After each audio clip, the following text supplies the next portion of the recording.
this is Lynn, reminding you as you watch your children's message to keep looking for Red the Lobster.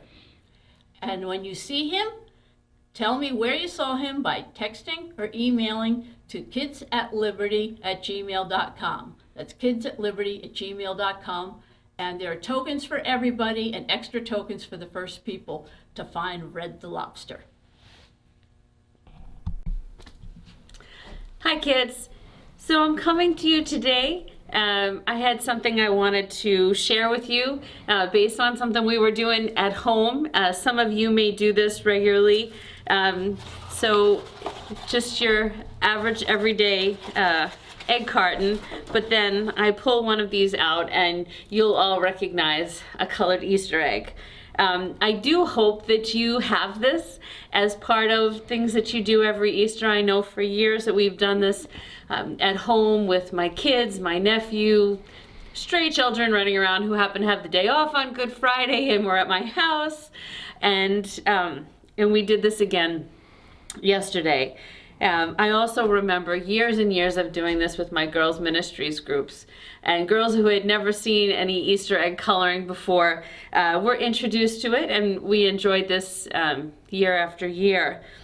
But I was thinking as we were working on this yesterday, we had this little white crayon, and I don't know if one of the crayons made it with me, but it's one of those little crayons where you can kind of write on it and then you dunk it, and then it's supposed to make this kind of pretty design.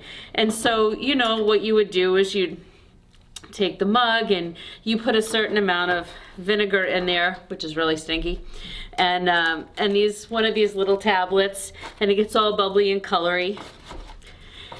And then you put your little egg in there, and then it rolls around for a while, right?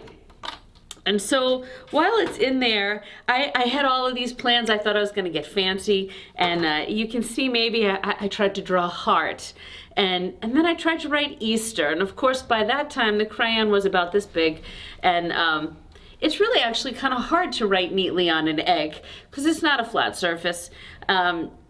And so I put it in there, and then I left it for a while and kind of poking it around and marinating my egg. And, I brought it out, and, well, let's just say Da Vinci I am not. And my way of decorating this egg and my way of writing on it and trying to interact with it came out pretty messy. And I was feeling like this could be me. This could be any one of us, where we take, this egg is our life. This is the Beth egg. And I take it and I decide what color. I decided what color I wanted to dunk it in. And so obviously I dunked it in some version of pink.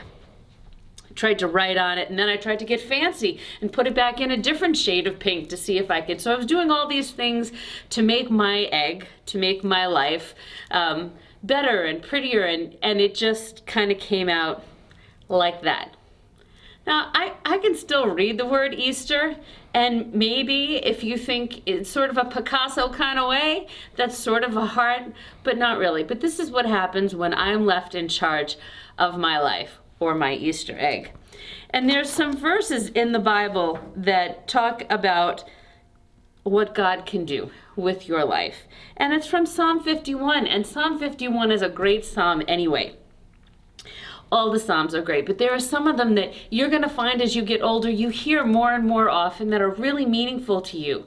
And so I would encourage you to get that app on your phone again and to have it read to you. You can read it in all sorts of versions. And this is in the Message version. And it says, this is David, King David saying to God, "Soak me in your laundry and I'll come out clean. Scrub me and I'll have a snow white life."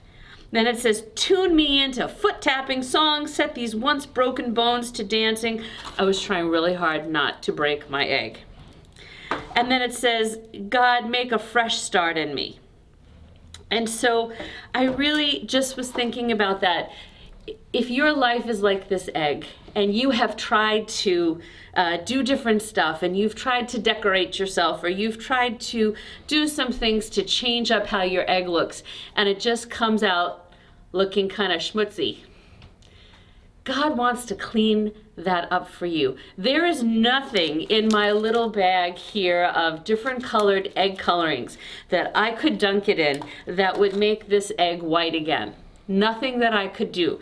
No amount of vinegar put back in that cup would change that. But God can change that. God can change that in your life. And so I want to encourage you to make sure you've listened to Pastor's message too from Easter Sunday. Talk to mom or dad about if you feel like maybe my life is more like Miss Beth's egg than something nice and white and pretty that's come out of the carton before anybody messed it up. God wants to take you, and the way that verse says, he wants to soak you in his laundry and you will come out clean. He wants to scrub you and give you that snow white life. And so I'd encourage you to do that, to ask the Lord to take away the sins and the things that have made your egg look not as white and clean as you wanted it to look. And also I want to encourage you this week, and as we're home with some more time on your hands, make sure that you're making some memories with whoever it is in your house together, whether it's coloring Easter eggs or going on an Easter egg hunt or doing activities together, baking something together, having meals together. Make some memories together as well, and have this be a time that you can look back on later on and go, you know, this was difficult, but some really great things came out of it. So for me, some really great things are going to come out of my schmutzy egg, because tomorrow I'm going to take all the shells off all of the eggs that I made a mess out of, and I'm going to make some really good deviled eggs, and those are going to be yummy, and that's how we're going to finish that.